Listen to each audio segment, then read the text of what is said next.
रोहित शर्मा की बात करना बहुत जरूरी है। ये बहुत ही खराब शुरुआत रही है सीजन की उनके लिए। बांग्लादेश के खिलाफ हो इस सीरीज में 10 पारियों में 133 रन, ये रोहित शर्मा के लेवल के आंकड़े बिल्कुल नहीं है। और निराश होना तो बहुत ही छोटा सा शब्द होगा, ये चौंका देने वाले आंकड़े हैं क्या। As a captain, as an opening batter, as a senior batter, इनको अपना अप्रोच जो है, get out of jail with a big shot, ये जो अप्रोच है इनका, इसे रीअसेस करने की जरूरत है। अगर पेस बॉलर्स के सामने थोड़ा बहुत संघर्ष हो रहा है उनका, तो क्या सिंगल लेके ऑफ स्ट्राइक जाना ठीक नहीं है? ये मैं एज अ फैन पूछ रहा हूँ। देखिए, यही अप्रोच उन्होंने इसके बारे में जिक्र की थी। वो इन्होंने कहा था कि हम थोड़ा सा एग्रेसिव खेलेंगे। और आज स्पेशली मुझे लगता है उन्हें जज करना थोड़ा सा डिफिकल्ट होगा, क्योंकि कंडीशन ऐसा था। वो चाह रहे थे कि थोड़ा एग्रेसिव क्रिकेट खेले, गेंदबाज को हावी होने ना दें। सक्सेसफुल हुए नहीं। लेकिन जब आप एक दिग्गज बल्लेबाज के बारे में बात कर रहे हैं, वो रोहित हो या विराट हो, एक आध सीरीज में उनके बारे में मतलब उनको डिस्कार्ड कर देना मुझे लगता है थोड़ा सा अनफेयर होगा, क्योंकि उन दोनों का कंट्रीब्यूशन बहुत रहा है। और आगे चल के ऑस्ट्रेलिया सीरीज जो आने वाली है, वहां पे भी इन दोनों का महत्व बहुत रहेगा। तो मैं कहूंगा एक ऐसी सीरीज है जो जल्द से जल्द ये दो दिग्गज बल्लेबाज भूल जाए तो बेहतर, क्योंकि भारत का जो भार है इन दोनों के कंधे पे बहुत ज्यादा रहेगा।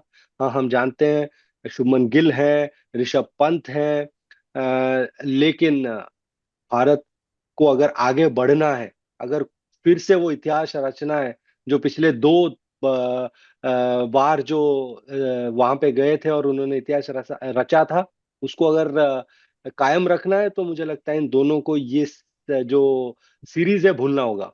जब कोई भी टीम या फिर कोई भी कंपनी ट्रांजिशन में होती है, जो एग्जिस्टिंग लीडरशिप है उन पर जिम्मेदारी ज्यादा होती है कि हैंड होल्ड करे और टर्ब्यूलेंस ना होने दे।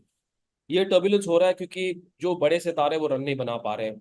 क्या कम से कम इस इनिंग्स में, जहां पर हम जानते हैं कि WTC फाइनल की जो सीट है वो दांव पर लगी हुई है, ये टेस्ट मैच अगर हारे, और संभव संभव है कि हार जाए, तो ऑस्ट्रेलिया में और प्रेशर होगा। खराब फॉर्म के साथ जा रहे हैं। मैंने सुना कि प्रैक्टिस मैच कैंसिल कर दिया गया है। क्या इस सीनियर लीडरशिप ग्रुप में सबसे पहली रिस्पॉन्सिबिलिटी इंडियन कैप्टन की नहीं है कि टोन सेट करे और रुके? 400 का आंकड़ा नहीं है, सिर्फ 147 है।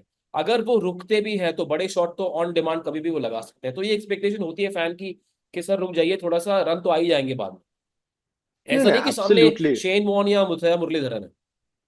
नहीं नहीं, मैं भावनाओं को समझ रहा हूँ, लेकिन एक चीज समझना होगा कि जब कोई लीडर होता है या कोई सीनियर मेंबर होता है, वो जब एक अपनी राय है कि मुझे इस तरीके से खेलना है, मुझे इस तरीके से गेम को आगे लेके जाना है, मैं अब इस तरीके की अप्रोच में विश्वास रखता हूं, तो उस अप्रोच से हमें सफलता भी मिली है। ऐसा नहीं कि हमें सफलता मिली नहीं है।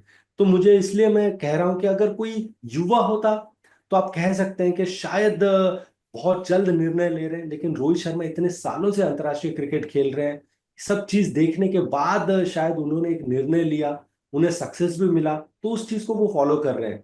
हाँ, मैटर ऑफ फैक्ट ये वैसा ही है जैसा कि आप एग्रेसिव खेल रहे हैं, रन बन रहा है तो वाहवाही मिलती है, लेकिन जब रन नहीं बनता है तो फिर थोड़ा क्रिटिसाइज होता है। मैं मानता हूं कि ये परिस्थिति वैसा था नहीं, ज्यादा रन थे नहीं, थोड़ा सा समय दे सकते थे, विच इज ट्रूथ, कि उन्हें समय बिताना चाहिए। स्पेशली जब आप जानते हैं कि आपके टीम में काफी सारे युवा बल्लेबाज हैं और उसके साथ साथ विराट कोहली का भी बल्ला थोड़ा सा शांत है, तो रिस्पॉन्सिबिलिटी उतनी बढ़ जाती है रोहित शर्मा पे।